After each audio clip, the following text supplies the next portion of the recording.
자, 이제 코스타 마지막 저녁입니다. 여러분들도 오늘 밤을 기대했겠지만 주님이 여러분들보다 훨씬 더 오늘 밤을 기대하고 계셨습니다. 여러분도 주님을 만나고 싶지만 주님도 여러분의 마음에 들어가시기를 원하십니다. 성경을 먼저 같이 읽겠습니다. 마태복음 28장 18절부터 20절까지 말씀입니다. 마태복음 28장 18절부터입니다. 예수께서 나와 말씀하여 이르시되 하늘과 땅의 모든 권세를 내게 주셨으니 그러므로 너희는 가서 모든 민족을 제자로 삼아 아버지와 아들과 성령의 이름으로 세례를 베풀고 내가 너에게 분부한 모든 것을 가르쳐 지키게 하라. 볼지어다 내가 세상 끝날까지 너희와 항상 함께 있으리라 하시니라. 아멘. 이번 코스타의 전체 주제는 여러분들이 다 보시다시피 우리의 일상의 삶 속에서 하나님의 나라를 세우라 하는 겁니다. 근데 하나님의 나라를 우리의 일상에서 세우려면 기본적으로 하나님의 나라 백성이 되어야 하죠. 하나님 나라 백성도 아닌데 어떻게 하나님의 나라를 일상에서 세우시겠습니까? 그러니까 우리에게 매우 중요한 것은 내가 하나님의 나라 백성이다라고 하는 분명한 자의식이 있는 겁니다. 여러분은 필리핀에 와 있지만 여러분은 한국 사람이죠.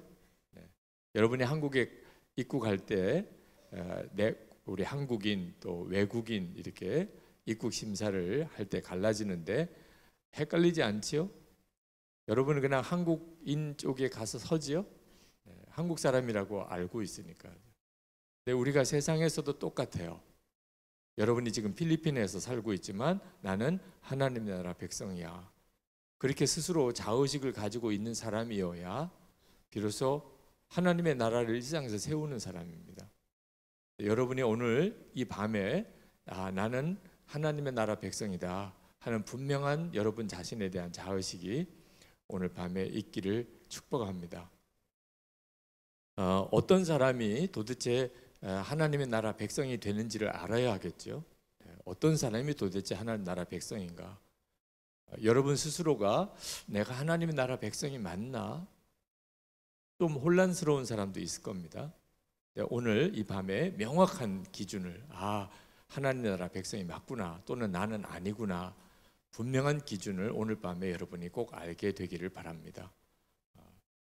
하나님 나라 백성인지 아닌지는 여기서 압니다. 나중에 천국에 가서 거기 가서 넌 아니야 이런 말을 듣는 건 정말 당황스럽죠.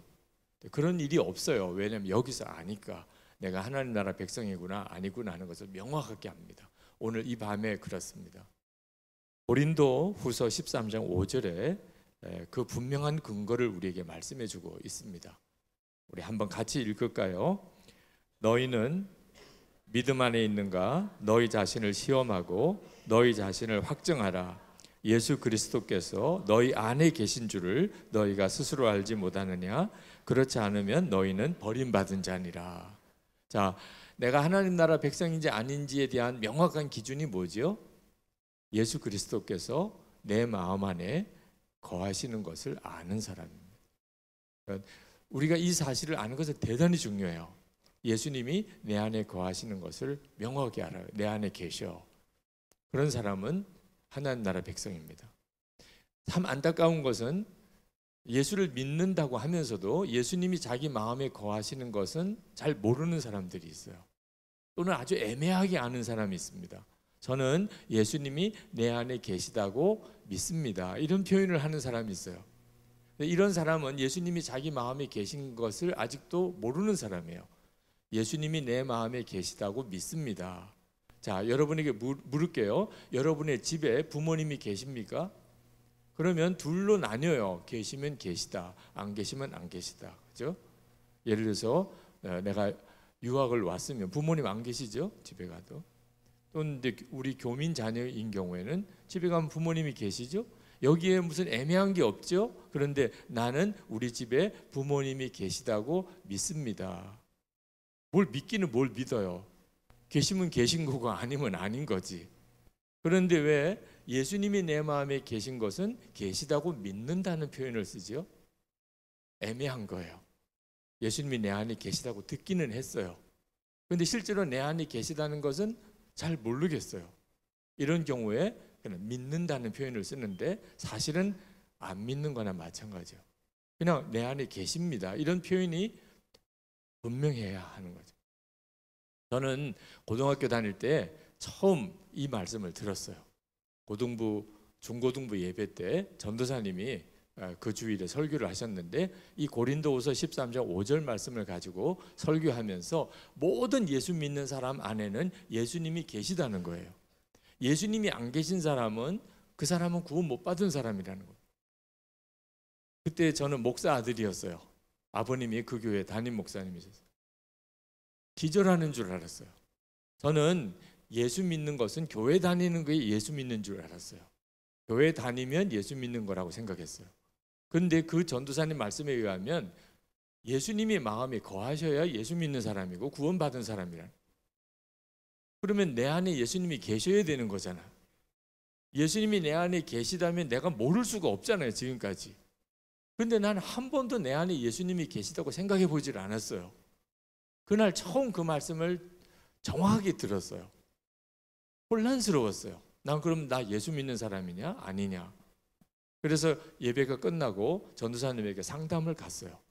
전도사님, 오늘 설교 때 모든 구원받은 사람, 예수 믿는 사람 안에 예수님이 계시다고 하셨는데 제 안에도 계신가요? 그랬더니 그 전도사님이 그래, 기성아, 너 안에도 계셔 이러는 거예요. 아니, 예수님이 내 안에 계신 것을 내가 알겠어요? 그 전도사님이 알겠어요? 아니, 내가 모르겠는데 어떻게 그 전도사님이 그렇게 단정적으로 이야기를 하냐 말이에요. 그때 제가 이걸 어떻게 내가 대답을 해야 될지 난감하더라고요. 전도사님 제 안에 안 계신 것 같아요. 계시다면 내가 모를 수가 없지요. 그렇게 말씀을 드려야 되는데 그렇게 말을 하기가 두려운 거예요. 왜냐하면 아버님이 교회 담임 목사님이세요.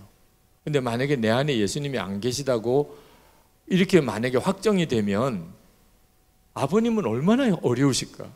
그렇지 않아도 목회가 힘드신데 큰아들 예수 안 믿더라. 그러면 교회 장로님들이 아버님에게 얼마나 어렵게 하실까. 그런 걱정이 되는 거예요. 그렇다고 해서 제가 그 전도사님께 제 안에는 안 계신데 이런 경우는 어떻게 해야 되나요? 그러면 전도사님이 아주 자상하게 설명을 잘해 주시면서 저에게 예수님이 계시다는 것을 확실히 알도록 해 주실 거라는 신뢰가 안 가는 거예요. 그 전도사님이 평소에 설교하는 걸 가만히 들으면 자기도 모르는 이야기를 하는 때가 많은 것 같아요. 설교를 들어보면 알잖아요. 이분이 알고 하는 설교인지 모르고 하는 설교인지. 평소에 잘 신뢰가 안 가요. 이 전도사님이 하는 설교에 대해서. 그런데 그 전도사님에게 내 솔직한 마음을 이야기했다가 기성아, 너 안에 진짜 안 계시네 이렇게 나오면 이거 수습이 안 되는 거잖아요. 그래서 순간 고민을 하다가 제가 어떻게 대답했냐면 그렇군요 이랬다니까. 믿는 척 하는 게 두루 편하겠더라. 그 전도사님도 내가 내 안에 계시다고 하는데야 뭐 전도사님이 어떻게 하시겠어요. 뭐 장로님들도 목사님 아들이 예수님을 분명히 믿고 있구나 그렇게 아시면 되는 거죠. 아버님도 걱정하실 것도 없는 거죠. 믿는 척 하는 게 두루 편하겠다 그렇게 생각을 했었어요. 제가 목사가 되고 많은 교인들을 만나고 또 많은 학생들을 만나는데 안타깝게도 저처럼 대부분 믿는 척 하는 거예요. 예수님은 내 안에 계신 척 그렇게 들은 것 가지고 그냥 내 안에 계시다니까 계시겠지 이런 정도죠. 실제로는 믿는 게 아니에요. 그런데 안타깝게도 그때가 제 상태가 그런 상태였고 그런데 참 감사한 것은 그걸 흘려 지내보내질 않았다는 겁니다. 그때부터 제 마음속에는 예수님이 진짜 내 안에 계신가? 계시다면 어떻게 계신가? 주님, 제가 제 안에 계신 주님을 저도 알게 해주세요. 저도 믿게 해주세요. 그렇게 간절히 기도하는 마음으로 지금까지 살아왔어요. 지금 여러분 앞에 이렇게 서 있는 것도 그때 고등학교 때 예수님이 내 안에 거하신다는 그 말씀에 너무 충격을 받고 그게 진짜인가? 정말이라면 나도 알 수 있지 않겠어요? 내 안에 계신데. 그래서 여기까지 온 거예요. 저는 오늘 이 시간에 여러분에게도 똑같은 역사가 여러분에게 있기를 원합니다. 주님이 그렇게 간절히 원하세요. 여러분 안에 정말 주님이 오셔서 여러분과 함께 살기를 주님이 원하세요. 예수님이 마음에 거하시는 것을 모르기 때문에 실제로 예수님과 상관없이 사는 거예요.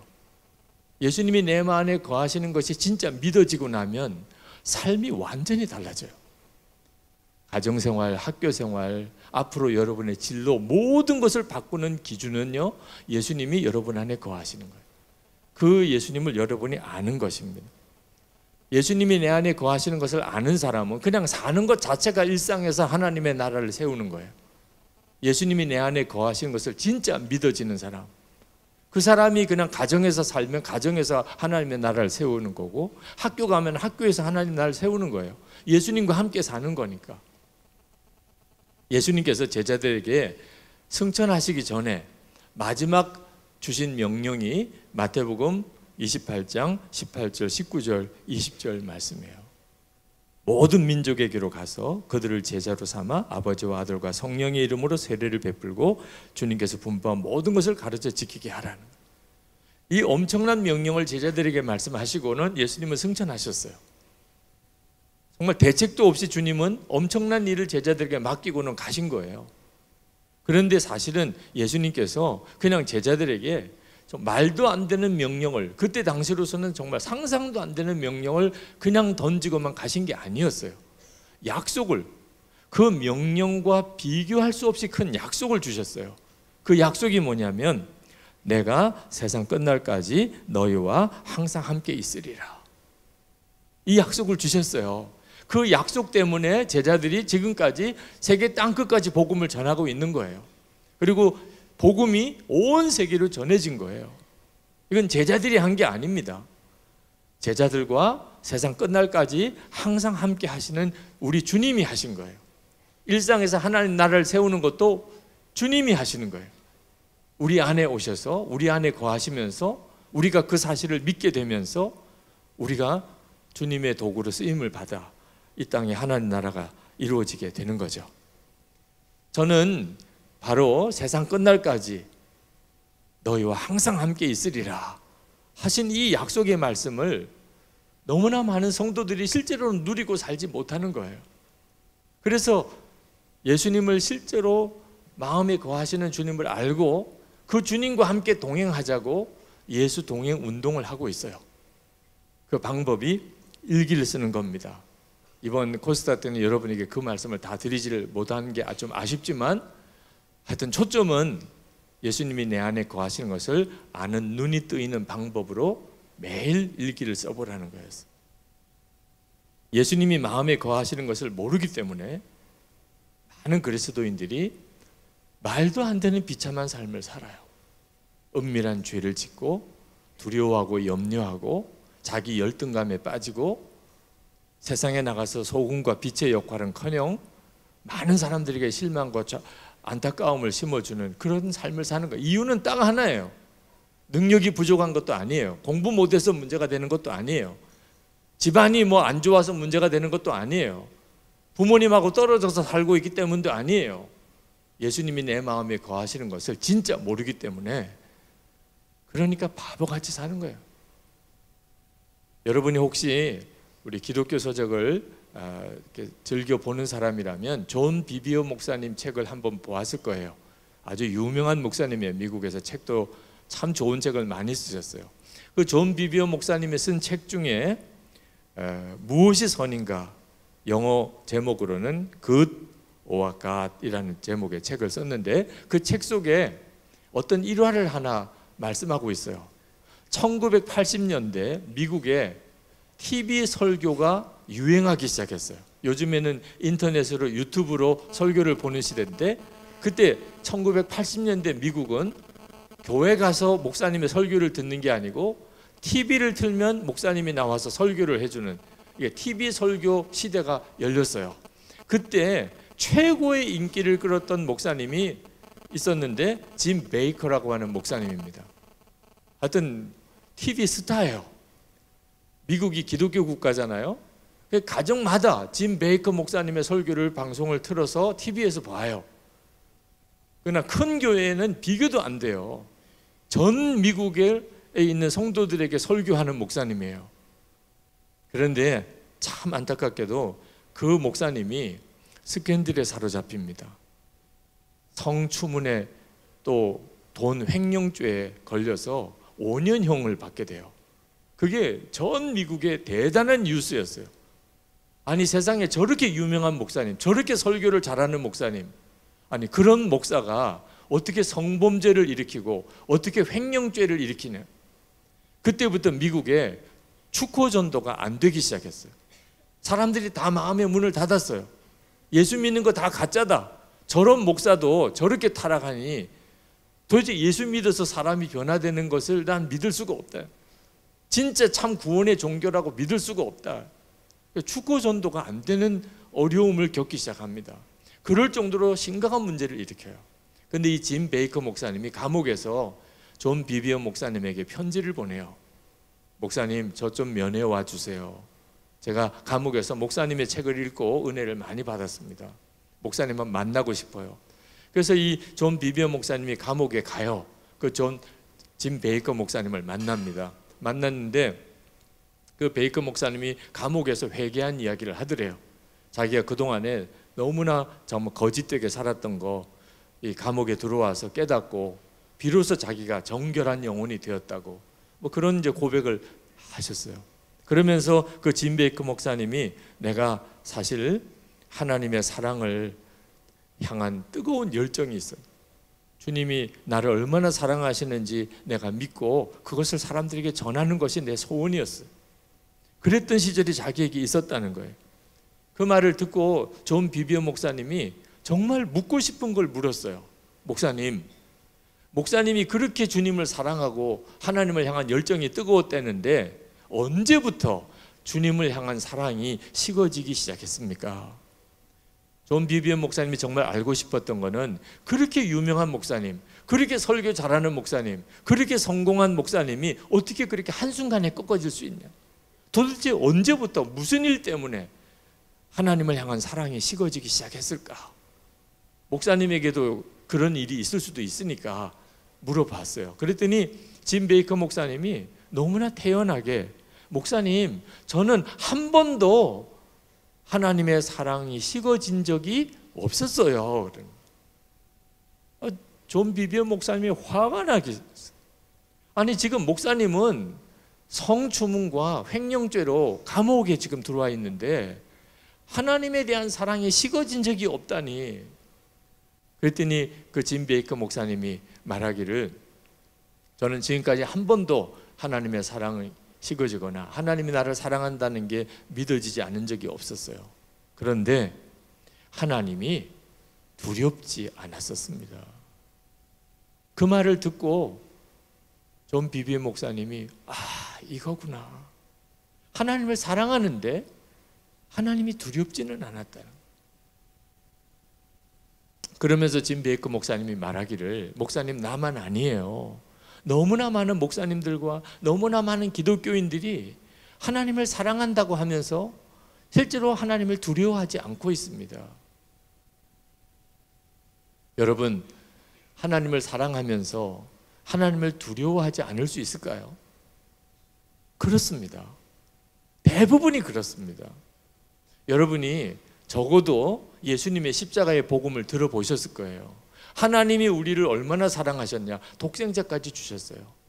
독생자 예수님보다도 우리를 더 사랑하신 거예요.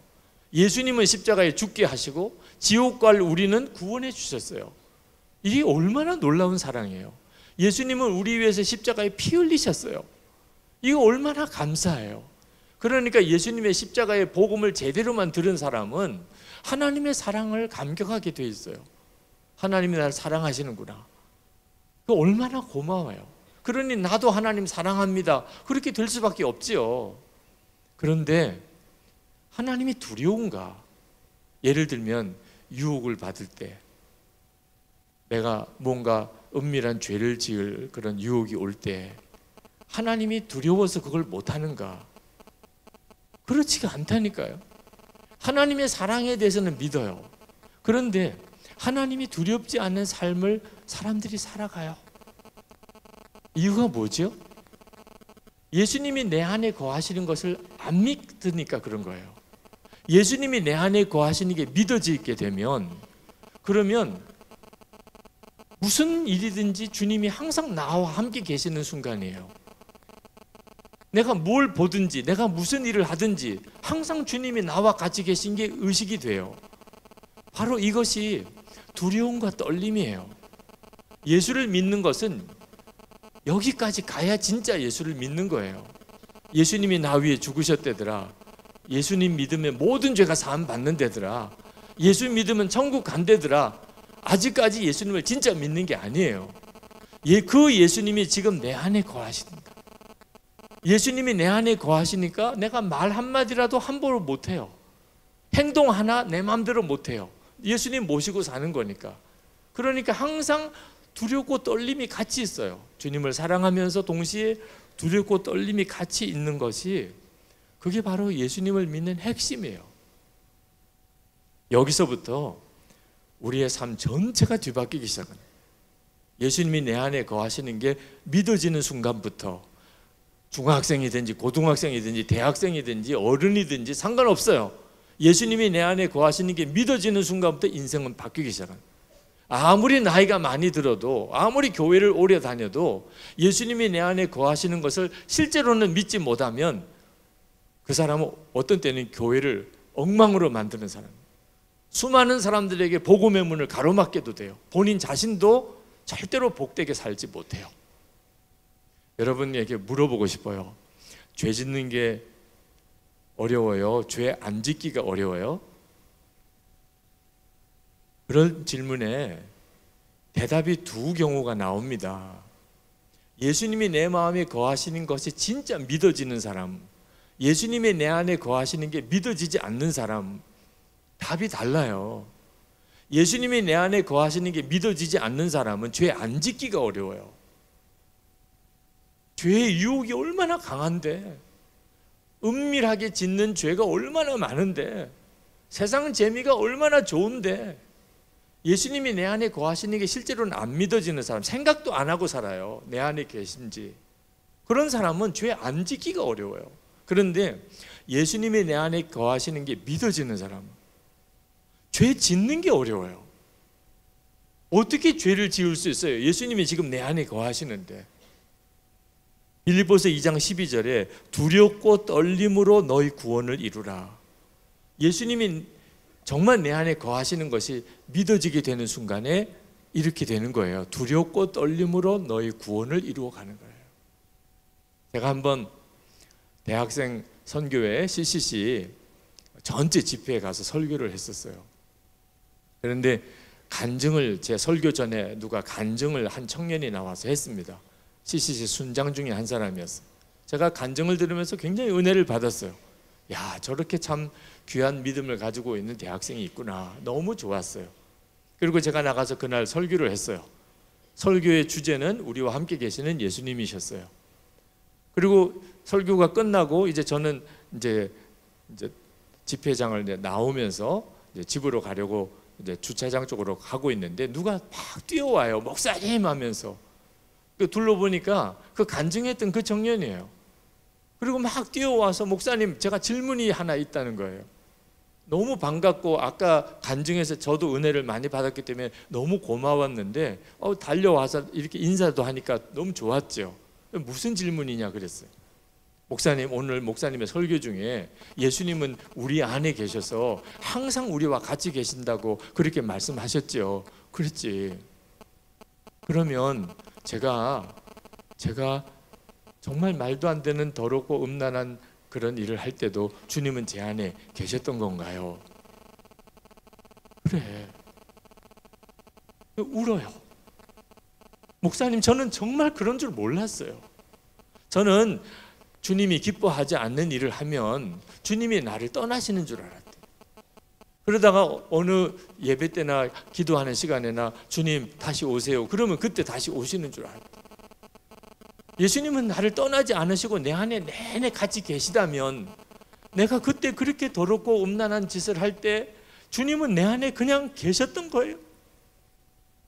그리고는 막 펑펑 우는 거예요. 모르니까, 예수님이 진짜 내 안에 거하시는 것을 실제로는 모르니까, 믿지 않으니까, 그러니까 우리가 얼마나 엉뚱하게 사는지 몰라요. 저희 교회 청년들과 예수 동행 운동을 하면서 우리가 예수님이 정말 내 안에 거하시는 게 믿어져야 예수 믿는 거다. 그러면 어떤 죄도 이길 수 있다. 예수님이 내 안에 거하시는 것을 진짜 믿고서 무슨 죄를 지을 수 있겠냐. 근데 청년들이 제일 힘들어하는 죄가 음란한 영상, 음란물을 보는 거예요. 음란에 대한 유혹을 이기지 못하는 청년들이 너무나 많은 거예요. 그래서 청년부 담당 목사님이 광고를 했어요. 여러분 중에 나는 완전히 음란물 중독이다, 끊으려고 애를 쓰는데도 안 끊어진다, 솔직히 끊고 싶다, 나도 음란물 더 안 보고 싶다, 그런데 안 된다, 그런 사람들이 있으면 우리 매일 예수 동행 일기를 쓰면서 그걸 서로 나누면서 진짜 주님을 바라보고 살면 음란물도 내가 끊을 수 있는지 하고 싶은 사람 한번 자원자 나와라. 난 누가 나올까 싶었어. 사람들 앞에 누가 내 음란물 중독입니다 이럴 사람 누가 있겠어요. 근데 7명이 나온 거예요. 7명이 진짜 끊고 싶다. 그런데 끊어지지 않는데 어떡하냐. 그래서 그러면 우리 매일 주님을 계속 바라보는, 우리 안에 거하시는 것은 분명하니까, 음란물 끊고 싶다는 마음 자체가 주님이 주신 거니까 우리 그거 한번 주님을 바라보고 해보자. 우리가 주님이 내 안에 거하시는 게 안 믿어지니까 자꾸 음란물에 넘어지는 거예요. 근데 솔직히 예수님은 눈에 보이지 않으세요. 음란물은 내 눈에 보여요. 이게 싸움이 되겠어요? 그런데 우리 한번 정말 믿음의 눈이 뜨이기를, 우리 매일 주님을 생각하는 우리의 삶을 매일 나누면서 살아보자. 그래서 이제 청년들과 목사님이 매일 일기를 서로 나누는 삶을 살기 시작했어요. 만약에 유혹이 오면, 음란물을 보고 싶은 유혹이 오면, 그러면 서로 즉시 카톡방에 그 신호를 보내자. 그러면 카톡에 알림이 오면 즉시 서로 어느 자리에 있든지 같이 기도하자. 근데 나 음란물 보려는 유혹이 와, 이렇게 쓰면 딴 사람도 그 카톡을 혹시 볼 수도 있으니까 민망하니까, 그런 유혹이 오거나 그러면 주기도문을 올리자. 그 대신에 이게 오려 붙이기로 하지 말고, 하늘에 계신 우리 아버지 이렇게 본인이 분명히 써서 주기도문을 쓰자. 카톡방에 있다 그러면 주기도문이 뜨는 일이 생겨요. 그러면 이제 그 아이는 음란물에 지금 엄청난 유혹을 받고 있는 거지. 그러면 거기다 막 댓글이 달려요. 내가 기도하고 있어, 끝까지 믿음으로 싸워, 주님을 바라봐, 막 계속 댓글들이 달리는 거예요. 서로가. 이거 엄청난 힘이 되는 거예요. 간증을 하는데 매일 일기를 나누고, 그리고 음란물과 서로 싸우기 위해서 정말 서로를 위해서 중보하면서, 진짜 나 더 이상 음란물 안 보고 있어요, 내가 이렇게 음란물을 다 끊을 수 있는 줄 나 자신도 정말 믿어지지 않아요. 그런 고백을 할 때 눈물이 나더라니까. 이길 수 있다니까요. 음란물과 예수님 사이에서 내가 진짜 주님을 바라보는 눈이 뜨이지 않아서, 믿어지지 않아서 문제지, 음란물을 이길 수가 없어서 우리가 무너지는 게 아니에요. 음란물하고 비교할 수 없는 영광이 주님께 있어요. 실제로 여러분은 음란물을 이길 수 있는 의지력, 분별력 다 있어요. 목사님 나를 몰라서 그래요, 나 얼마나 지금 음란물에 지금 사로잡혀 있는. 여러분 그렇지 않아요. 여러분 자신이 여러분 자신을 정확하게 지금 모르고 있는 거예요. 나는 지금까지 한 번도 내 보는 눈앞에서 음란물을 보는 교인이나 청년, 학생 한 사람 못 봤어요. 목사님만 같이 있어도 음란물 못 보는 거예요. 여러분 가족들 집에 부모님 계신데 음란물 볼 수 있어요? 부모님 계시면 못 보는 거예요. 적어도 그 정도의 분별력과 의지력이 있다니까요. 지금 보면 안 돼, 지금 보면 난 진짜 끝장이야. 여러분 공공장소에서 사람들 다 있는 데서 음란물 그거 볼 수 있어요? 그러면 현행범이에요. 그러니까 그런 데서는 안 보는 거예요. 괜히 내가 음란물 보다가 이게 저 음란한 행위를 한 죄에 내가 저쪽 돼서 감옥에 가고 이러면 이건 정말 낭패니까 안 보는 거예요. 지금은 보면 안 돼. 그러니까 안 볼 수 있다니까. 보면 안 돼 그러면 안 볼 수 있는 의지력이 있는 거예요. 여러분이 진짜 정말 의지력이 없다면 정말 시도 때도 없이 보는 거지. 시도 때도 없이. 부모님이 있어도 같이 보고 목사님이 있어도 같이 보고.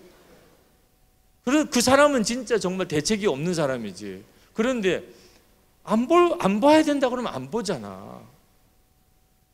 얼마든지 이길 힘이 있는 거예요. 죄를 이길 힘이 있어요. 하나님이 여러분에게 그 능력을 주셨어요. 그런데 한 가지가 문제예요. 혼자 있다고 생각합니다. 지금은 나 혼자 있어. 이게 문제인 거예요. 예수님이 내 안에 거하셨는데, 예수를 믿으면 우리는 예수님을 영접한다고 하잖아요. 예수님은 정확하게 우리 안에 오세요. 여러분이 예수님을 내가 마음의 문을 두드리노니 누구든지 나를 영접한 마음을 열면 내가 그에게 들어가. 주님은 약속을 반드시 지키시는 하나님이세요. 제가 주님을 영접합니다. 제 마음에 오세요. 반드시 오세요. 문제는 내가 그 사실을 안 믿는 거예요. 그러니까 죄에 휘둘리는 거예요. 여러분 안에는 이제는 더 이상 죄의 종이 아닌 은혜가 임했어요. 예수를 믿기 전에는, 예수님을 영접하기 전에는 우리는 다 죄의 종이에요.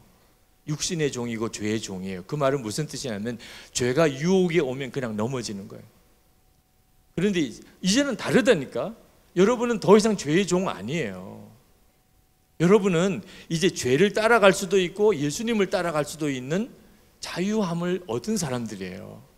여러분이 여러분 자신을 분명히 알아야 돼요. 그게 예수 믿은 은혜예요.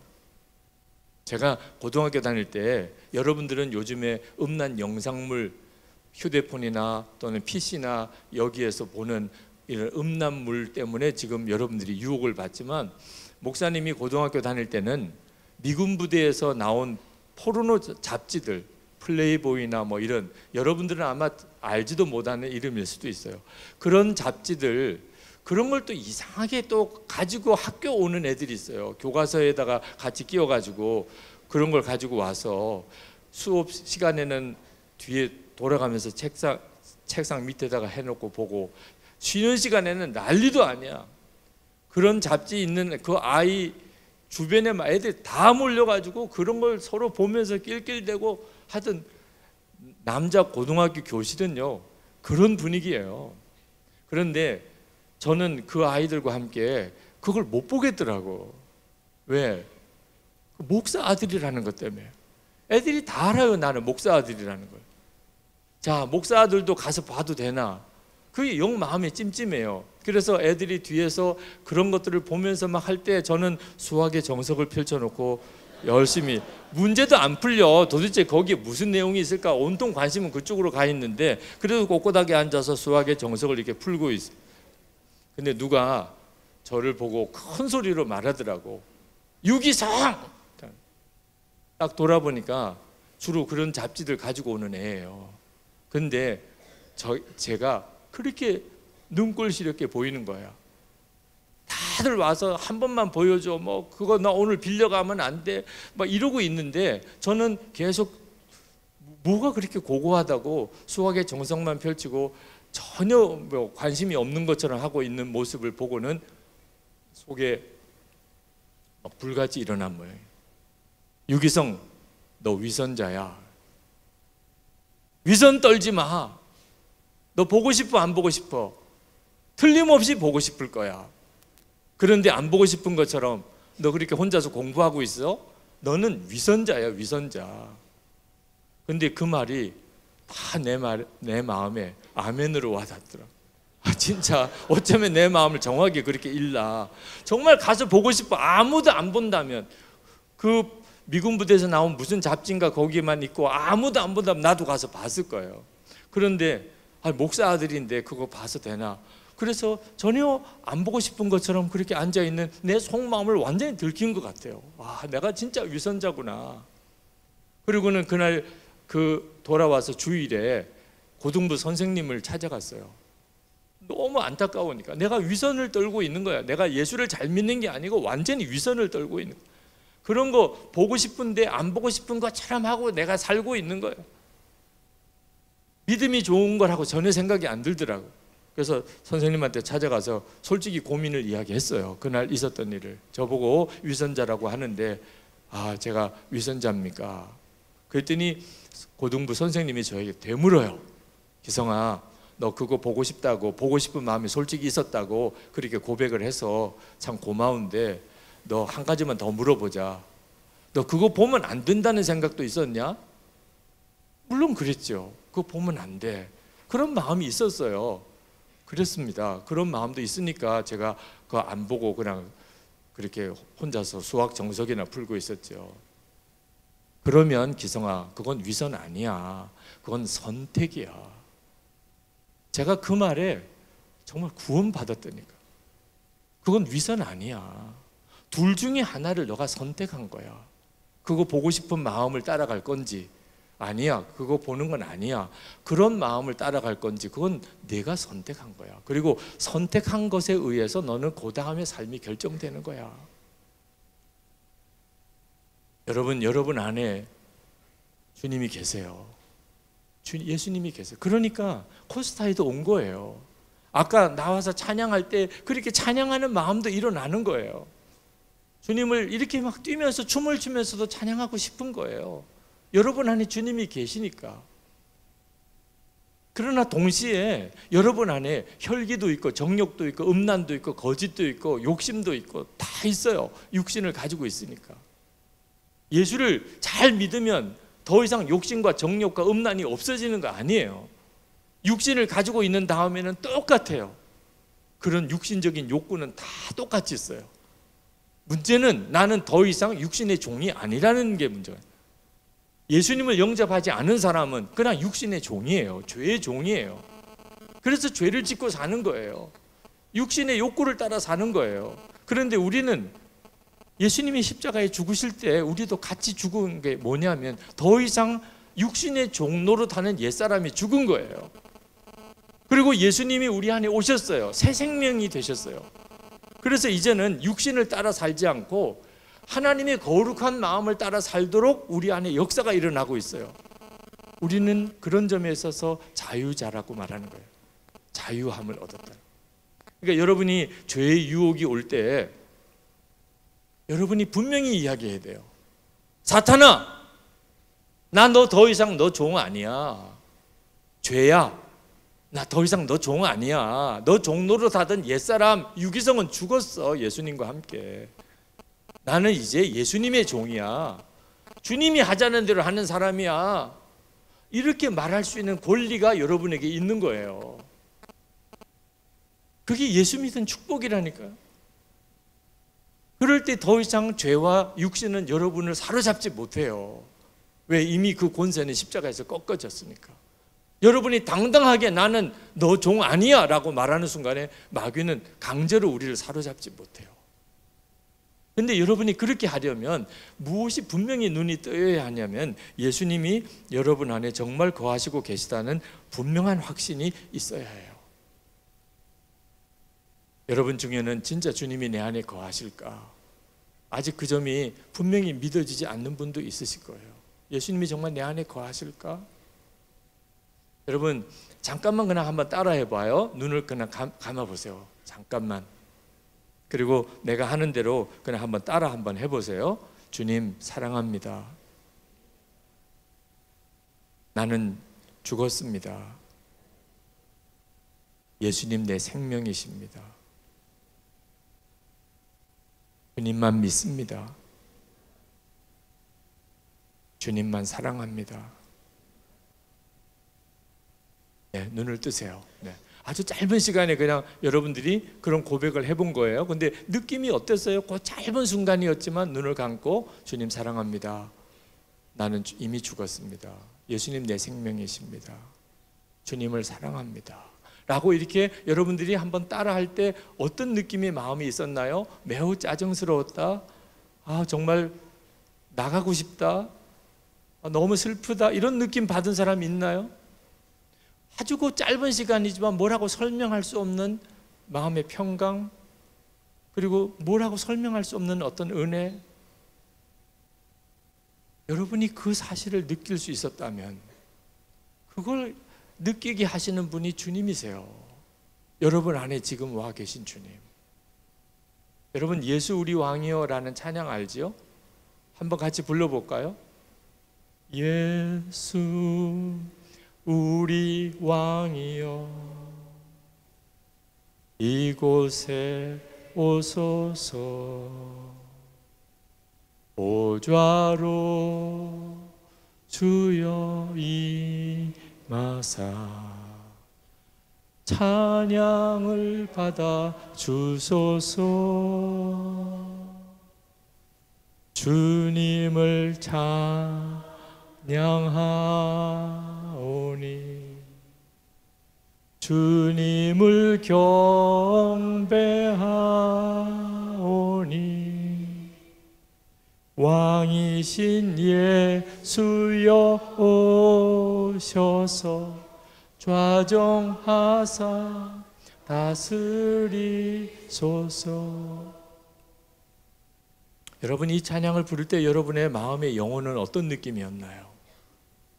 여러분 안에 예수님이 계신지 안 계신지는 이 찬양을 조용히 혼자서 부를 때 너무나 내 마음이 평소와는 다른 느낌이 된다는, 뭐라고 설명할 수 없는 평강, 주님을 향한 뜨거운 사랑, 주님을 향한 갈망이 여러분에게 느껴진다면 주님이 계신 거예요.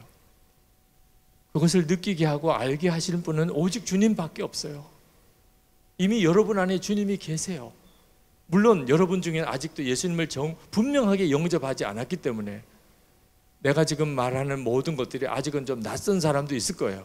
저는 그분이 오늘 예수님을 분명하게 영접하게 되기를, 여러분이 언제 분명히 내가 예수님을 영접했다, 예수님 내 마음에 오세요, 예수님 제가 주님을 원해요, 예수님 제게 오세요, 이렇게 분명하게 주님께 구하지 않았다면, 그렇다면 여러분과 주님과의 사이는 그것 때문에 분명한 관계가 이루어지지 않고 있어요.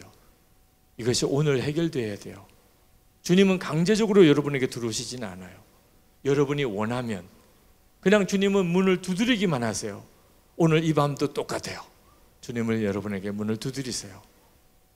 여러분이 마음을 열면 주님 오세요. 제가 주님을 원합니다. 주님과 함께 살고 싶어요. 이제는 가정생활도 학교생활도 앞으로 내 진로도 이제는 주님 모시고 그렇게 살고 싶어요. 여러분이 진짜 원하면 주님이 오세요. 그리고 여러분 안에 주님이 거하시는 증거가 너무나 분명히 일어나요. 베드로전서 1장 8절에 예수를 너희가 보지 못하였으나 사랑하는도다. 이제도 보지 못하나 믿고 말할 수 없는 영광스러운 즐거움으로 기뻐하니. 예수님 지금 눈에 보이지 않아요. 그런데 예수님을 어떻게 사랑할 수 있어요? 있을 수 있어요. 초대교회 당시 때 예수님 실제로 만나지 못한 사람 대부분이었어요. 사도들 몇 사람 외에는 초대교회 교인들 예수님 실제로 눈으로 보지 못했어요. 그런데 그들은 순교할지라도 믿음 잃어버리지 않았어요. 주님을 뜨겁게 사랑하는 마음을 가지고 그들이 신앙생활을 했어요. 예수님 만나지 못하고 눈으로 보지 못해도 예수님이 마음에 거하시는 것을 확실히 알 수 있어요. 이 일이 여러분에게 오늘 일어나요. 앞으로 여러분의 삶 전체를 뒤바꾸는 역사예요. 목사님에게는 딸이 둘이 있는데 둘째 딸이 고등학교 들어갔을 때예요. 한국은 입시 경쟁 치열하죠. 필리핀에 와서도 여러분들 아마 공부 때문에 스트레스가 많을 텐데, 고등학교 올라와서 갑자기 입시 이제 스트레스를 한꺼번에 받은 것 같아요. 그날이 중간고사 보는 날이었는지 하여튼 제가 집에 들어가니까 방에서 울고 있어요. 방에 들어가니까 침대에서 쭈그리고 앉아서 울어요. 얼마나 마음이 아픈지. 이제 3년 동안 입시를 앞두고 그렇게 참 고생해야 되는 것도 애처롭고, 그래서 저희 딸의 머리에 손을 얹고 기도해 줬어요. 하나님, 우리 하영이와 함께 하시는 하나님, 공부 때문에 너무 힘들어합니다. 하나님께서 우리 하영이에게 공부의 기쁨을 알게 해주세요. 공부가 즐겁게 해주세요. 공부가 하고 싶은 마음이 일어나게 해주세요. 예수님께서 우리 하영이를 붙잡아 주세요. 그렇게 간절히 기도해 주었어요. 목사님이 모든 우리 학생들에게 다 기도를 못 해주는데 그래도 제 딸이니까 그렇게 특별히 그날 기도해 줄 수 있었으니까 얼마나 저희 딸이 고맙겠어요. 아빠 너무 고마워요. 제가 너무 힘들었는데 아빠가 이렇게 기도해 주니까 정말 힘이 나고 새로 해보고 싶은 그런 마음도 일어나네요. 아빠 감사해요. 이래야 되잖아. 근데 눈을 동그랗게 뜨고 소리를 지르는 거야. 그렇게 기도를 하고 그냥 보니까 눈에 눈물이 그렁그렁 맺히는 거야. 아빠, 예수님 내 안에 계신 거 정말 사실이에요? 예수님이 아빠 마음에는 진짜 계세요? 나는 모르겠어. 예수님이 내 안에 계시다면 어떻게 내가 모를 수 있어? 난 예수님이 내 마음에 계신지 진짜 모르겠어. 근데 아빠는 왜 자꾸 예수님이 내 마음에 계시다고 그러는 거야? 계시다면 좀 계신 증거를 보여줘. 아마 그렇게 나오니까 나도 어떻게 하기가 어렵더라고. 그리고 우리 교인들이 말은 안 해도 이렇게 속으로 다 소리 지르겠구나. 예수님이 여러분 마음에 계십니다. 믿으세요. 이렇게 하면 교인들이 목사님 진짜 맞아요? 목사님 안에 계신 거 맞아요? 나는 모르겠어요. 우리 교인들도 그렇겠구나. 할 수 없죠. 뭐 또 기도해 주는 수밖에. 하나님 안 믿어진답니다. 예수님이 마음에 계신데 안 믿어진대요. 예수님 우리 하영이에게 만나주세요. 예수님이 마음에 계신 거 정말 믿어지게 해주세요. 그렇게 간절히 기도해 줬어요. 그리고 2년이 지났어요. 고3 되었을 때예요. 학교 데려다 주려고 이제 아침에 학교 등교하는 도와주려고 이제 옆에 태우고 운전해서 가는데 갑자기 옆에서 저희 딸이 아빠 고마워요 그러는 거예요. 운전해줘서 고맙다는 줄 알고 아빠가 이 정도는 해야지 너가 고3인데 그랬더니 아니요 아빠가 그게 아니고요. 저 솔직히 하나님 안 믿어졌어요. 목사 딸인데 하나님이 안 믿어졌다. 어느 순간부터 하나님이 안 믿어집니다. 그리고 인터넷에 이 안티크리스천들 기독교에 대해서 아주 적대적인 글들 그런 글들을 보면 오히려 그게 더 솔깃하게 느껴져요. 그 심각한 거죠. 몰랐어요 그럴 줄. 그런데 하나님이 안 계시다고 또 단정을 못 하겠더래. 왜? 아빠가 예수님이 마음이 계시대. 이 거짓말인가? 아빠가 거짓말할 것 같지는 않지만 믿어지지는 않고 그러니까 결론을 못 내리고 그냥 있었대요. 하나님이 안 계시다?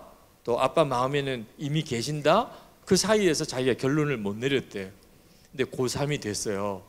그 고3이 되는 해에 우리 교회에서 무슨 일이 있었냐면 예수 동행 일기를 전 교인들이 쓰게 시작을 했어요. 2011년에. 그러니까 고등부에서도 예수 동행 일기를 쓰게 된 거죠. 전도사님이 고등부 아이들에게 너희들도 매일 일기를 쓰라. 일기 쓰는 것은 아주 간단해요. 오늘 내가 아침에 눈을 뜰 때부터 밤에 잘 때까지 얼마나 예수님을 생각했었는지를 기록해 보는 거예요. 아침에 눈을 떴을 때 예수님을 생각했나? 밥을 먹을 때 또는 친구들을 만났을 때 공부할 때 항상 내 안에 계신데 나는 생각을 못하고 사는 일이 너무 많아. 그러니까 항상 주님을 생각해 보자는 뜻으로 이제 예수 동행 일기를 그렇게 쓰는 건데 근데 참 놀랍게도 어느 날 일기를 쓰는데 오늘 아침부터 저녁까지 얼마나 내가 예수님을 생각했는지 그걸 그냥 쓰는데 갑자기 본인이 너무 놀란 거예요. 내가 이런 생각을 하는 것이 내 안에 예수님이 계시다는 확실한 증거라고 느껴지는 거예요. 예수님이 내 안에서 말씀하시지 않으면 내가 이런 생각을 할 수가 없다는 걸 알았어요. 그전에는 그걸 전혀 의식을 못했어요. 그런데 오늘 내가 주님을 얼마나 생각은 했나 이렇게 생각하면서 보니까 내 마음속에 떠오르는 여러 많은 생각들이 주님이 아니면 줄 수 없는 생각들이 있다는 것을 알게 된 거예요. 내 안에 계시네. 내게도 말씀하시네. 그리고는 완전히 확신을 갖게 된 거예요. 그래서 고맙다는 거예요. 아빠, 제가 이제는 믿어져요. 예수님이 제 안에 계시다는 게 정말 믿어져요. 그래서 아빠 너무 고마워요. 제가 저희 딸을 학교에다 내려다 주고 돌아오는데 그냥 눈물이 나더라고요. 목사 딸이 하나님이 안 믿어지는 그런 참 위기가 왔는데 아빠 목사를 보고 예수님을 믿게 됐다. 아빠로서 이보다 더 행복한 일은 없지요. 여러분 중에도 아버지가 목사이신 그런 분들이 있을 텐데 사실 자녀들에게 뭘 감추겠어요. 목사이지만 모든 것을 다 알잖아요, 아이들이. 실제로 저희 딸도요, 그 휴대폰에 제 사진 하나 저장해 놓은 거 있어요. 제가 잠옷 입고 하품할 때 찍은 거. 아빠 이거 폭로할 거야. 뭐 어떻게 감추겠어요. 그래서 아빠를 보고 믿음을 잃어버렸다고 해도 할 말이 없어요. 실제로 그런 경우 많아요. 엄마 아빠는 목사님이고 사모님인데 어떻게 이렇게 할 수 있어? 그게 예수님을 거부하게 되는 이유 중에 하나예요. 진짜 예수님이 계시다면 우리 엄마 아빠는 목사와 사모님인데 이렇게 말하고 행동할 수 없잖아. 그러니까 나 믿을 수가 없어. 그래서 방황하는 목회자 자녀들도 많아요. 예수님이 마음에 계신데도 실제로 그것이 진짜 믿어지지 않으면 그러면 그렇게 말하고 행동할 수밖에 없게 되는 일을 나중에 본인들이 이해하게 돼요. 그렇지만 그때는 너무 늦어버리는 거죠. 근데 저희 딸이 어떻게 저를 보고 예수님을 믿을 수 있게 됐을까요? 계속 주님을 바라보려고 하는 그 마음을 느낀 거예요. 항상 주님을 생각해 보려고 하는, 살아가려고 하는 그걸 저희 딸이 본 거죠.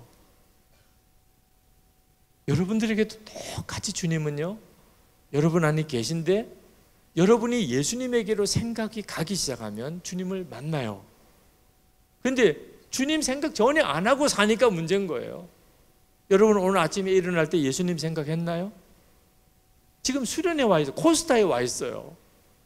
그런데도 아침에 눈을 뜨면 같이 방에서 잔 친구들끼리는 인사해요.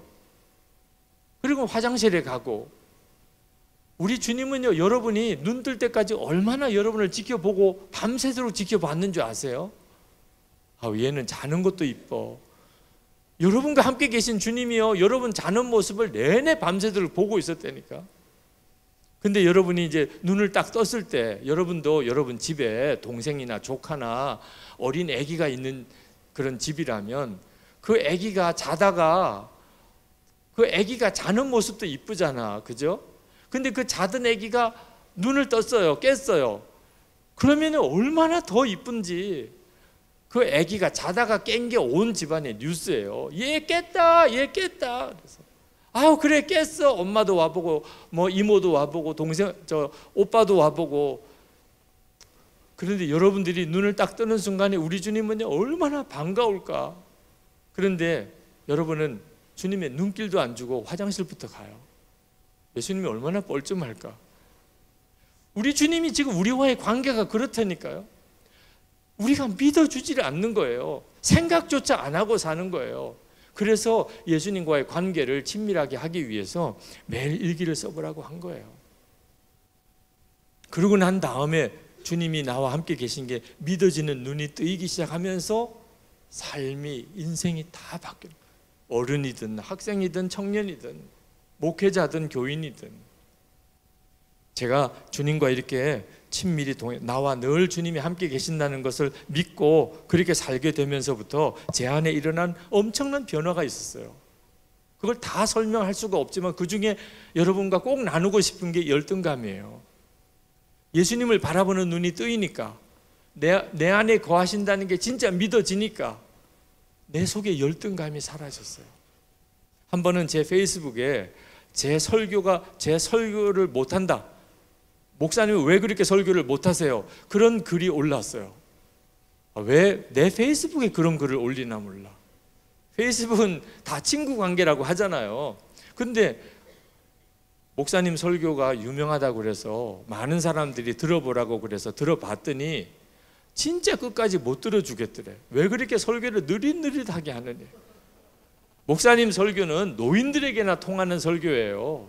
요즘의 젊은이들, 청년들 그런 대상을 향해서는 목사님 그렇게 설교하면 안 돼요. 박력이 있어야 돼요. 좀 속도도 빨라야 돼요. 목사님 메시지에는 카리스마가 없는 것 같아요. 끝까지 들어보려고 애를 썼는데 결국은 포기했어요. 이렇게 글을 올렸어요. 그때 거기에 그래도 페이스북에 제 컬럼을 보는 사람들은 다 저하고 친구 관계를 맺은 사람들이니까 저를 응원하는 댓글들이 많이 달렸어요. 아니 왜 그러냐, 은혜가 되던데 나는 뭐 다시 한번 들어봐라, 다른 설교도 한번 들어봐라, 뭐 거기다가 그렇게 느리게 들리면 1.5배속으로 한번 들어봐라. 완전히 나는 좀 비참해지더라고. 1.5배속으로 들어봐라는 그런 말을 쓰는 걸 보고 이게 나를 응원하는 건가 디스하는 건가 그런 생각도 들었었어요. 제 아내가 걱정을 할 정도였어요. 여보 당신 너무 심각하게 생각하지 마, 그렇게 이야기할 정도로. 그런데 그래도 크게 마음이 안 무너진 것은 제 설교에 열등감으로 고통당하던 먼저 경험이 있었어요. 제가 신학교 들어갔을 때예요. 저는 고등학교 다닐 때까지 사실 숙기가 없어요. 이렇게 내성적이라 누구랑 말도 제대로 못하고, 앞에 나오면 특히 말을 못하고, 특히 여학생들이 있으면 더 말을 못하고, 그런 아주 전형적인 아주 내성적인 남학생이었어요. 근데 제가 목사의 아들이고 목사가 돼야 된다고 신학교를 가야 된다는데 제일 걱정이 설교였어요. 설교를 어떻게 내가 계속 할 수 있을까? 사람들 앞에 나가서 계속 설교를 어떻게 해? 그게 마음의 걱정이었는데 신학교에 가서 문제가 생겼어요. 제가 고등학교 졸업을 부산에서 했어요. 부산에서 어린 시절을 다 보내고 고등학교까지 나왔어요. 그러니까 완전히 부산 사투리이죠. 근데 서울에 신학교는 서울에 있어요. 근데 신학교 1학년 때 그 서대문 교회 어린이 예배 때 설교를 해야 됐어요. 신학생들이 돌아가면서 주일 설교를 돌아가면서 해야 된다는 거예요. 그래서 저에게 맨 마지막에 이제 제 차례가 됐습니다. 근데 서울 아이들에게 부산 사투리로 설교를 시작하니까 애들이 다 뒤집어지는 거예요. 내가 말하면 한마디 따라하고 또 말하면 또 한마디 따라하고 설교를 어떻게 진행을 못 하겠어요. 그때 제 마음이 얼마나 그게 충격이었고 고통이었는지, 나는 설교를 너무 못해. 내가 설교를 하면 애들이 다 웃어. 애들도 이렇게 나를 핍박하니 어른들 앞에 내가 어떻게 설교해. 설교에 대해서 완전히 마음이 무너졌어요. 그래서 1년 동안 사투리를 고쳐야 했어요. 내가 이렇게 경상도 사투리를 써서는 내가 앞으로 설교 못 하겠구나. 그래서 밤마다 음악 방송, 요즘에도 있나요 모르겠어요. 밤마다 음악, 낮에 못한 것은 사람들 보니까 부끄러워서 아무도 안 보는 그 밤에 음악 방송 들어가면서 거기에서 그 멘트를 따라하고 또 따라하면서 억양을 고쳤어요. 그래서 부산 사투리를 고쳤어요. 완전하게 고치지 못해서 어떤 사람은 저보고 충청도 사람이냐고 그러더라고요. 그러니까 말을 할 때 항상 한번 생각해서 억양이나 말을 하게 되니까 말이 좀 느려진지도 모르겠어요. 정확한 이유는 모르겠어요. 하여튼 억양은 고쳤는데 열등감은 해결이 안 되는 거예요. 나는 설교 못해. 내가 설교하면 다 비웃어. 내가 설교하면은 다 좋을 거야. 이건 해결이 안 돼요. 열등감은 진짜 무서운 거예요. 제가 코스타에 처음 강사로 왔을 때 그때 대단한 강사들이 같이 오셨어요. 그때 제가 나이가 이제 한 40대 초반이었는데 그때 제가 왔을 때 무서웠어요. 설교를 한다는 게. 설교를 이렇게 지금처럼 이렇게 앞에서 하고 제가 곧 다음에 하고 이렇게 하잖아요. 누가 설교하고 그 다음에 또 다른 분이 설교하고. 근데 제 마음속에 무슨 생각이 드냐면 내 앞에서 설교하시는 분, 내 다음에 설교하시는 분이 죽쓰기를 바라고 있더라고요. 나만 창피당하면 안 되잖아. 같이 잘못했다고 해야 되잖아. 이런 마음이 내 속에 드는 거예요. 그날 그 생각이 들었던 날 저녁에 밥을 못 먹었어요. 강사 숙소에서 정말 눈물로 기도했어요. 하나님, 이건 진짜 아니잖아요. 목사가 은혜를 끼치려고 말씀을 전하려고 와놓고 다른 목사님이 설교 못하기를 바라고 있는, 이게 도대체 제 자신이 너무 무서운 거예요. 근데 하나님이 저에게 이 설교의 열등감을 말씀으로 고쳐주셨어요. 여러분 중에도 혹시 열등감이 있는 사람, 나는 왜 이 모양일까? 나는 왜 이것밖에 못해? 그런 사람이 있으면 한번 이 성경 구절을 한번 같이 보면 좋겠어요. 고린도전서 1장 27절부터 29절이에요. 그러나 하나님께서 세상에 미련한 것들을 택하사 지혜 있는 자들을 부끄럽게 하려 하시고 세상에 약한 것들을 택하사 강한 것들을 부끄럽게 하려 하시며 하나님께서 세상에 천한 것들과 멸시받는 것들과 없는 것들을 택하사 있는 것들을 폐하려 하시나니 이는 아무 육체도 하나님 앞에서 자랑하지 못하게 하려 하심이라. 저는 이 말씀을 모르는 바는 아니겠는데 믿어지지가 않는 거예요. 하나님이 약한 자, 미련한 자, 없는 것, 천한 것, 멸시받는 것, 왜 또 것이라고 했나 몰라. 없는 사람, 멸시받는 사람 이래도 이게 보통 수습이 잘 안 되는데 것 이러니까. 그런데 정말 하나님이 왜 그렇게 하시나 말이에요. 이왕이면 실력 있는 사람, 능력 있는 사람, 말 잘하는 사람을 쓰시면 훨씬 더 역사가 많이 일어날 거 아니겠어요. 안 믿어지는 거예요. 그날 큐티가 안 되는 거예요. 내게 적용이 안 되니까 3일 동안 큐티를 못했어요.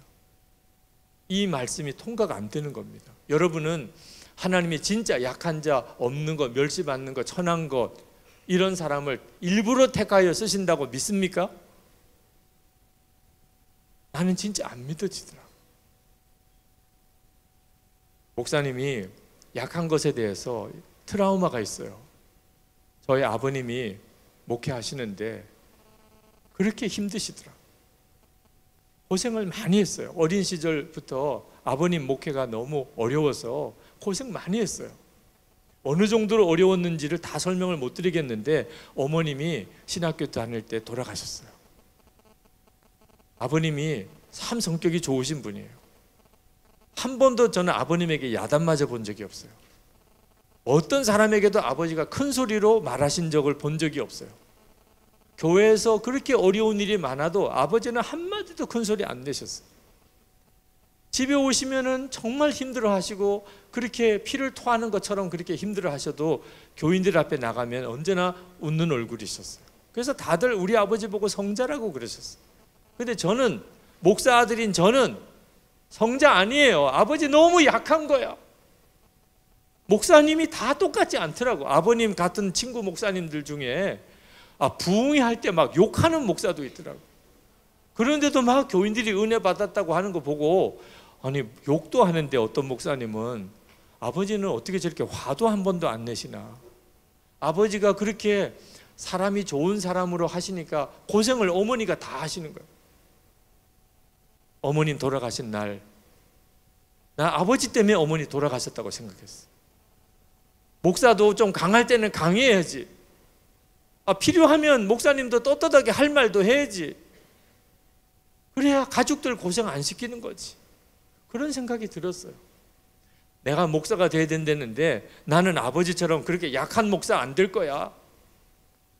내가 약하면 내 아내가 죽고 우리 아이들이 다 고생해. 그런데 그게 결심한다고 안 되는 거예요. 설교가 안 되니까. 목사가 설교가 안 되니까 이게 어떻게 목사 역할을 제대로 하겠어요. 그런데 성경을 읽어보니까 하나님은 약한 자를 택하신다. 미련한 자를 택하신다. 와, 도대체 이게 어떻게 내가 이걸 받아들여야 될지 모르겠어요. 3일째 이 말씀은 이해가 되어서 믿는 게 아니고 믿는지 안 믿는지만 결정할 거다. 믿을 거냐 안 믿을 거냐 그것만 내가 결정하는 거지 이해가 되고 안 되고는 이건 내 영역이 아닌 거예요. 그래서 성경책을 그날 펼치고 주님 앞에 기도했어요. 딱 한마디 했어요. 믿겠습니다. 그리고는 성경책을 가슴에 끌어안고 꼬꾸라져서 울었어요. 왜 그렇게 눈물이 쏟아지는지. 성경 말씀을 믿겠다는데 왜 그렇게 눈물이 쏟아지는 거죠? 하나님은 약한 자를 택하여 쓰신다. 미련한 자를 택하여 쓰신다. 하나님은 없는 것, 멸시받는 것, 천한 것 그런 것들을 택하여 쓰신다. 믿겠다고 하는 순간에 왜 그렇게 막 속에서 눈물이 터지는지. 열등감의 멍에가 나를 꽉 누르고 있었던 거예요. 어릴 때부터 지금까지 공부 잘해야 돼, 실력 있어야 돼, 남보다 뛰어나야 돼, 능력 있어야 돼, 그렇게 듣고 자랐어요. 그게 진리인 줄 알았어요. 그런데 성경을 보니까 주님은 다르게 말씀하고 계세요. 하나님은 약한 자를 택하는 거야. 미련한 자, 멸시받는 자, 천한 자, 그걸 믿겠다고 하는 순간에 제 속이 막 뒤집어지더라고요. 그럴 때 참 놀라운 것은 그 다음부터 설교가 그렇게 편해진 거예요. 약한 자를 쓰신다니까, 나 같은 자도 쓰신다니까.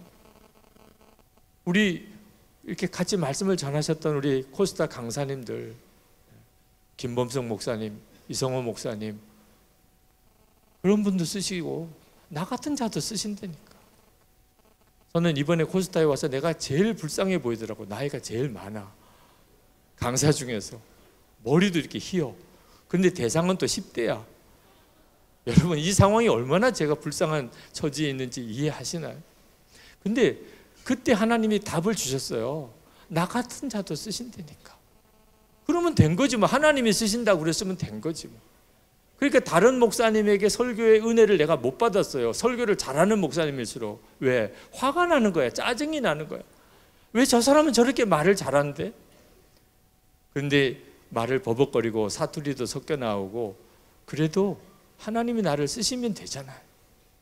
그래서 마음이 그냥 완전히 풀어졌어요. 설교 때 누가 웃어도, 또 뭐 조크를 해도 반응이 없어도 괜찮아요. 그래도 하나님 나를 쓰신다니까. 주님이 전하라는 말씀만 전하면 그것으로 나는 충분한 거니까. 내가 뭐 인기를 얻으려고 설교하는 것도 아니니까. 그때부터 자꾸 말씀을 전해달라는 요청이 오기 시작하는 거예요. 여기저기서. 코스타에서도 2번째 가고 3번째 가고. 그래서 지금 여기까지 와 있는 거예요. 진짜 설교의 열등감 때문에 그렇게 밤에 울고 하나님 앞에 눈물로 고백하던 저가 지금 이렇게 서 있는 거예요. 이거 참 이상한 일이죠. 나는 보잘것없고 질그릇 같은데 내 안에 예수님이 거하시는 그 예수님은 보배이세요. 능력자세요. 그러면 충분한 거예요. 내가 아무리 부족해도 그건 상관없어요. 예수님이 내 안에 거하시는 것을 믿어지지 않으니까 그게 문제인 거지요. 나만 주목하고 사니까 열등감에 사로잡히는 거죠. 제가 설교 때문에 이렇게 힘들 때 제 페이스북 논쟁이 일어난 다음에 여러 메일이 왔어요. 저는 목사님이 천천히 말씀해 주셔서 너무나 은혜를 받습니다. 또 어떤 형제가 보냈어요. 저는 브라질에서 오래 살아서 한국말을 잘 못 이해하는데 놀랍게도 목사님이 설교하는 것은 다 이해가 되네요. 그러면 됐지요. 뭐 한국말이 서툴러서 빨리 말하면 못 알아듣는 그런 2세들도 있더라고요. 근데 목사님이 천천히 이야기를 해주니까 다 알아듣겠다. 그렇게 알아듣는 층이 있으면 된 거지 뭐. 그죠? 제 설교를 비판했던 사람이 얼마 전에 댓글을 썼어요. 예전엔 목사님의 설교가 느리다고 생각했는데 차분하신 순전한 설교시더군요.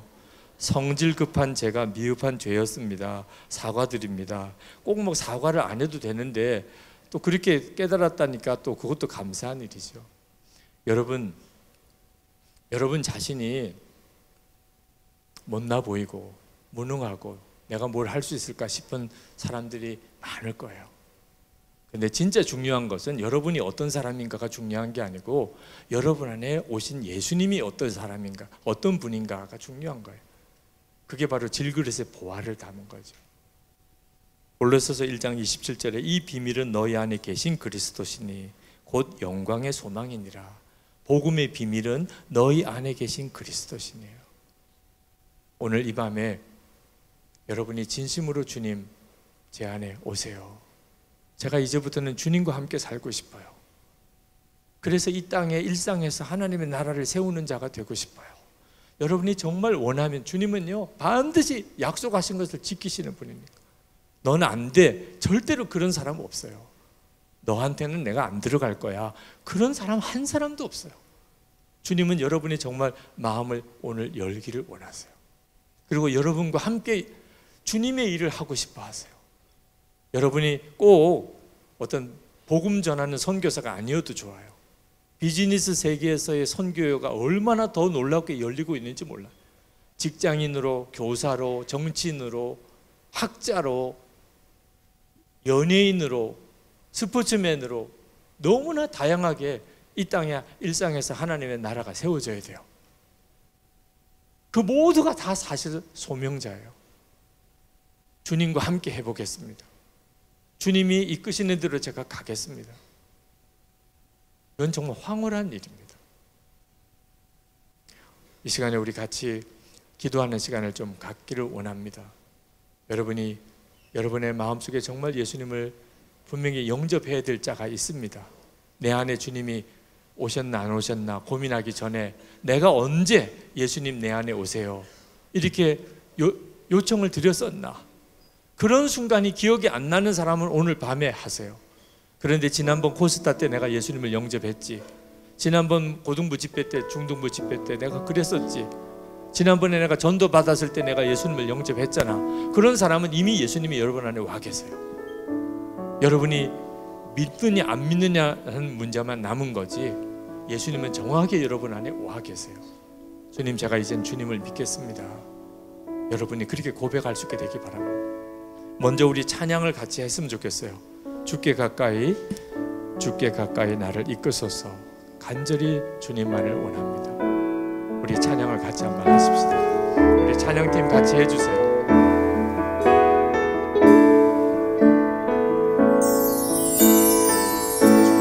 가까이 나를 이끄소서.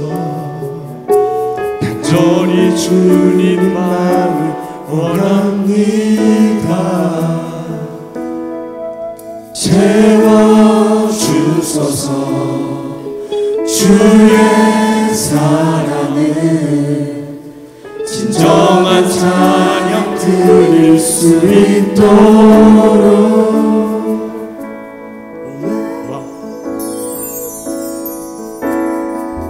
주께 가까이 날 이끄소서.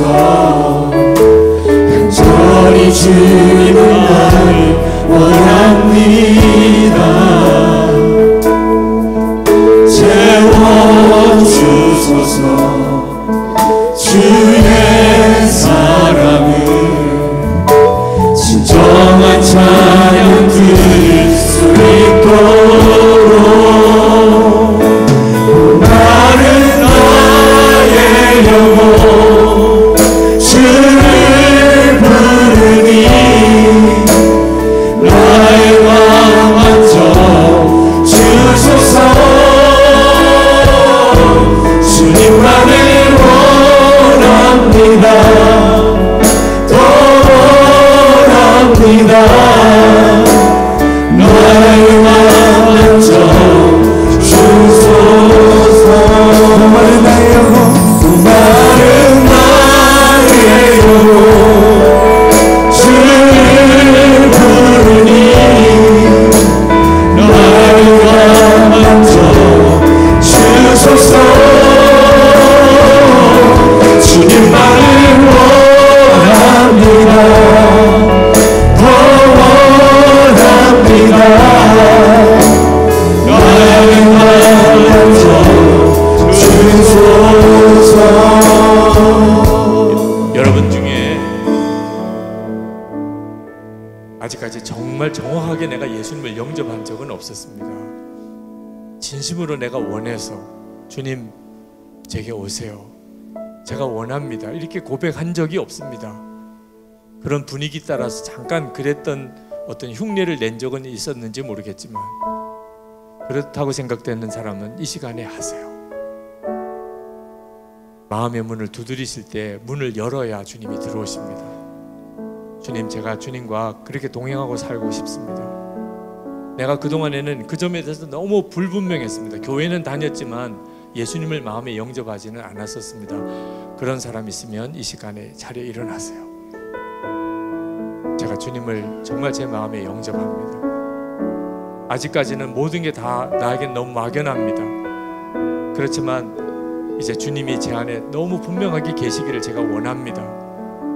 예수님이 나의 진정한 주님이 되시기를, 내 모든 삶의 순간에 나와 함께 계시는 주님이시기를 제가 정말 원합니다. 그런 사람은 자리에 일어나세요.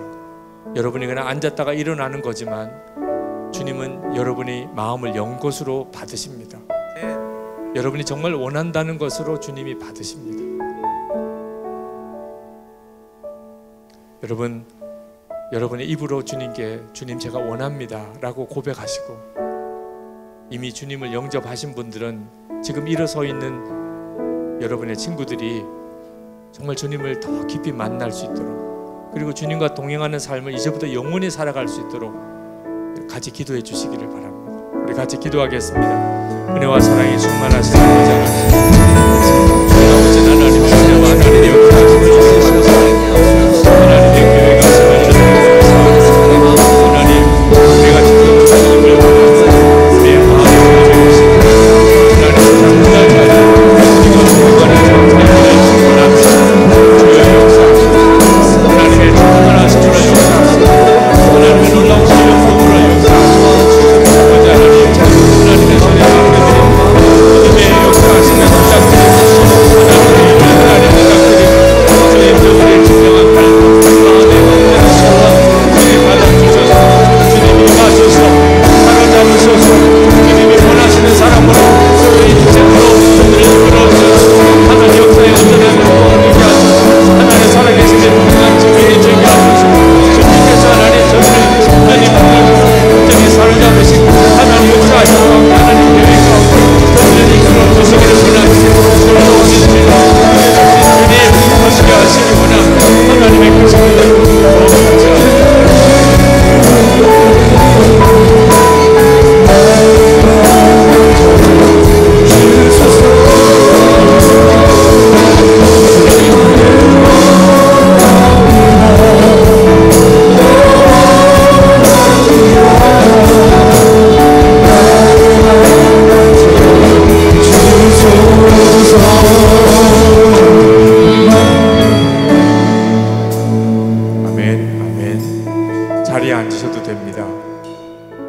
여러분을 위해서 한 번 더 초청을 하고 싶은 것이 있습니다. 주님, 제가 이제부터 무슨 직업을 가지느냐, 주님 더 이상 그것 때문에 고민 안 하겠습니다. 그냥 항상 주님이 나와 동행해 하신다는 그 하나 사실을 붙잡고 가기 원합니다.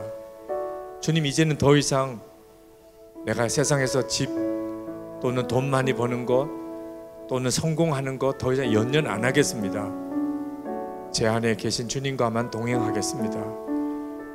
그렇게 여러분 정말 진심으로 결단이 되시는 분, 아, 이 길이 진짜 내가 살 길이었구나, 그러면 되는 거구나, 그러신 분들은 자리에 일어나세요. 주님과 동행하는 삶을 이제부터 주님 앞에 갈 때까지 그렇게 살기를 진짜 원하시는 분, 주님 제게 계속해서 말씀하세요. 나를 쓰세요.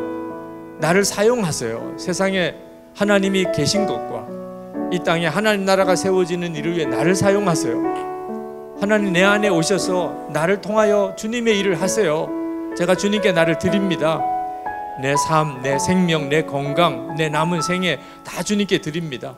이제는 주님과 함께 공부하고, 이제는 주님과 함께 가정에 살고, 이제 주님과 함께 이 필리핀에서 살고, 이제부터는 주님과 함께 내 미래 전체를 살아가기 원합니다. 그렇게 원하시는 분, 주님 나를 통해서 내 일상에서 하나님 나라가 세워지기를 원합니다. 소원하시는 분은 일어나서 기도하세요. 주님이 여러분에게 그렇게 역사하실 겁니다. 우리 주여 한번 부르짖고 기도하겠습니다. 주여!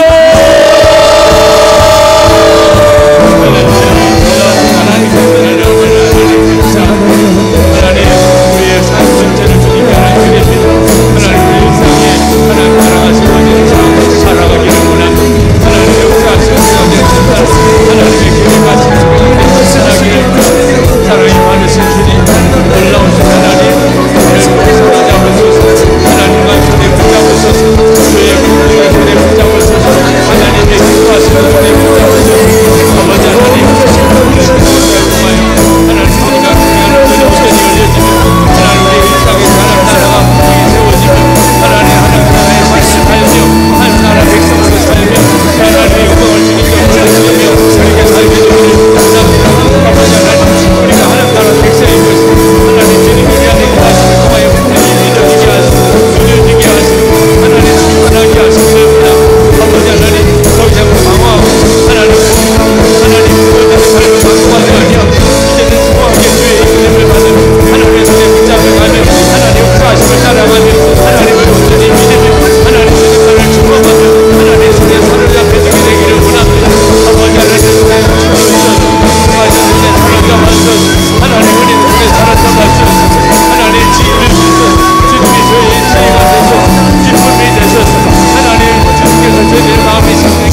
하나님이 마음을 주셔서 마지막으로 한 번 더 초청을 하고 싶습니다.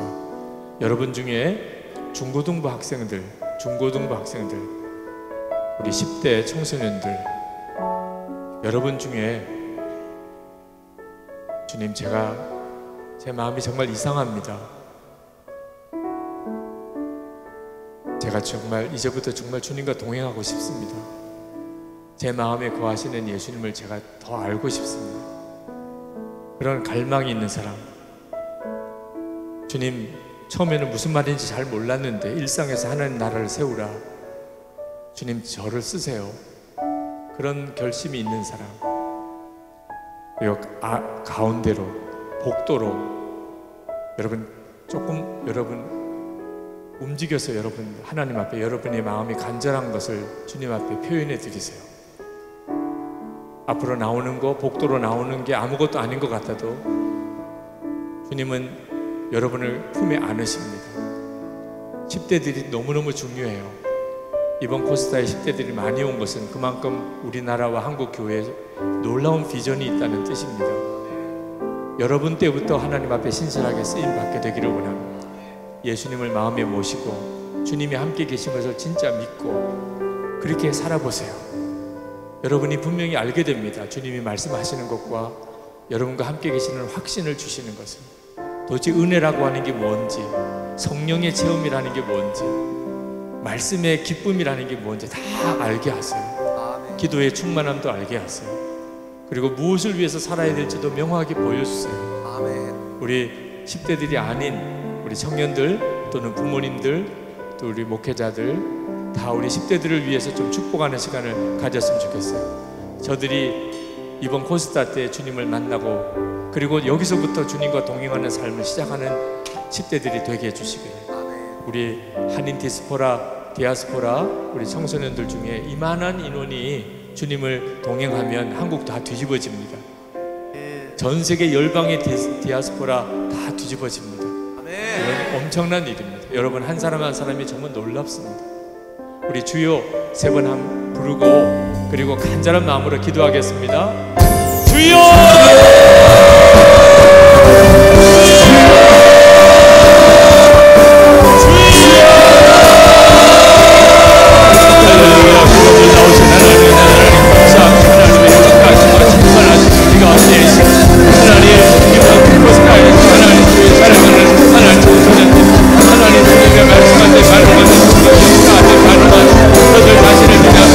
하나님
하나님, 주님께서 오늘 내가 주님 사랑하는 자를 친히 택할 것이라고 말씀하신 이 일이 주님 오늘 이루어지고 있음을 감사합니다. 하나님, 이번 코스타에 특별히 참여한 10대들 머리머리에 주님이 친히 안수해 주소서. 저들에게 지금 이 시대에 바벨론 세상에서 다니엘이 다 되게 하소서. 아멘. 하나님의 사랑하시는 요셉이, 하나님이 기뻐하시는 사무엘이, 하나님이 택하신 다윗이 오늘 이렇게 나와 섰습니다. 주님이 구별하소서. 저들이 정말 원합니다. 아직은 철이 없을 것 같은 10대에, 그러나 저의 마음의 중심은 주의 성령께서 역사하셔서 저들이 진심으로 주님을 원합니다. 저들이 마음을 열었습니다. 2019년 10월 31일 필리핀 코스타, 저들의 생애에 영원히 기억되게 하소서. 주님이 저들을 사로잡으신 날, 저들의 마음을 빼앗은 날, 주님이 저들과 동행하기 시작한 날, 하나님 이 날을 영원히 기억하게 하소서.